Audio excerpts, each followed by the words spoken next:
Episode 5 की शुरुआत में हम गुंगतान को देखते हैं जो बड़ी ही बेरहमी से बहुत सारे लोगों को मार डालता है। बोमसियो वहां से एक बच्चे को लेकर भाग जाती है। सड़क पर आकर वो एक गाड़ी से टकराने वाली होती है।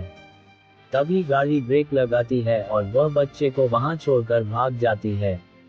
भागकर वो ग्रैनी बेगजू के पास आ जाती है और उन्हें सब कुछ सच सच बता देती है। ग्रैनी उसे कहती है कि वह पहले से ही सब कुछ जानती थी, ये सब उनकी ही गलती है। वह कहती है ये तुम्हारा ग्रैंडमदर्स की लैंड है और ग्रैंडमदर्स ने हमेशा इसकी प्रोटेक्शन की है और अपने बच्चों की प्रोटेक्शन की है और वो बोमसियो से भी यही उम्मीद करती हैं। उनकर सबकी प्रोटेक्शन करेगी, यही उनका सपना है। बोमसियो बहुत इमोशनल हो जाती है और वहां से चली जाती है। तभी गुंगतान रास्ते में उसे मिल जाता है। वह गुंगतान को ग्रैनी बेगजू को न मारने के लिए रोकती हैं। गुंगतान उसे कहता है कि वह उसकी चॉइस की रिस्पेक्ट करता है मगर इसका नतीजा उसे भुगतना पड़ेगा। तभी सीन शिफ्ट होकर वापस वान और मिहो पर आ जाता है। मिहो एक डिवाइन हिरन को देखती हैं और अचानक मिहो को बहुत सारी पावर का एहसास होता है। वह अपनी पावर्स को यूज कर पा रही होती है, मतलब कि अब वह अवेकन हो चुकी होती है। तभी वान आकर उसे ये सब करने से रोक देता है और कहता है तुम्हें ये सब करने की जरूरत नहीं है। मिहो उससे पूछती है कि वो ऐसा क्यों कह रहा है। तभी वान उसे बताता है कि अगर वह अपनी पावर्स का और इस्तेमाल करेगी तो वह गायब हो जाएगी। तभी सीन ग्रैनी बेगजू पर जाता है जो गुंगतान से मिलने जाती है। उधर जोहान ग्रैनी को ढूंढ रहा होता है। गुंगतान बोमसियो को पकड़ लेता है और उसे मारने की कोशिश करता है। ग्रैनी उसे छोड़ने को बोलती है। तभी बोमसियो गुंगतान पर वार कर देती है और वो उसे गुस्से में वहां से फेंक देता है। हम देखते हैं वहां पर जोहान आ जाता है और दोनों के बीच में फाइट शुरू हो जाती है। गुंगतान जॉन पर काफी भारी पड़ता है और अपनी इविल पावर से उसे हरा देता है।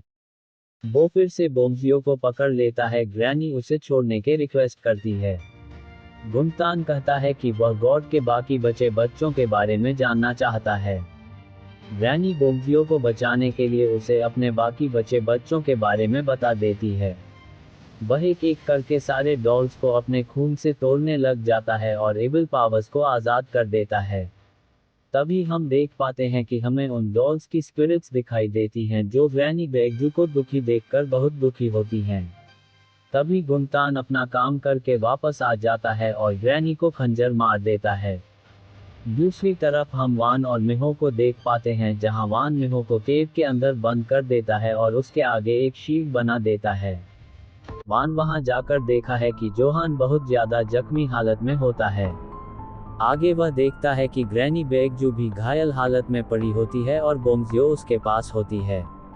तभी ग्रैनी वान को मिहो को प्रोटेक्ट करने के लिए और बोमसियो का ध्यान रखने का कहती है और चल बसती है। वान और बोमसियो बहुत दुखी हो जाते हैं और रोने लगते हैं। नेक्स्ट सीन में मिहो को देखते हैं जिसे वोंगजोंग की स्पिरिट दिखाई देती है और वो कहीं जाने लगती है। मिहो भी उसका पीछा करती है। तभी वोंगजोंग मिहो को बताती है कि उसके अंदर एक मैजिक मार्बल है जिसमें बहुत पावर है। वह उसे बताती है कि वो अवेकन इसलिए नहीं हो पा रही है क्योंकि वो मार्बल कंप्लीट नहीं है। उधर वान की सोच में ग्रैनी आती है और वो वान को बताती है कि जब उसने वोंगजोंग को खंजर मारा था तो उसके अंदर का मार्बल टूट गया था जिसका एक टुकड़ा उसके आंख में चला गया था और वान वापस इंसान बन गया था। मिहो को अवेकन करने के लिए उसे वह मार्बल का टुकड़ा वापस उसके बाकी बचे हिस्से से जोड़ना होगा। तभी लस्ट डिमंस को रोका जा सकता है।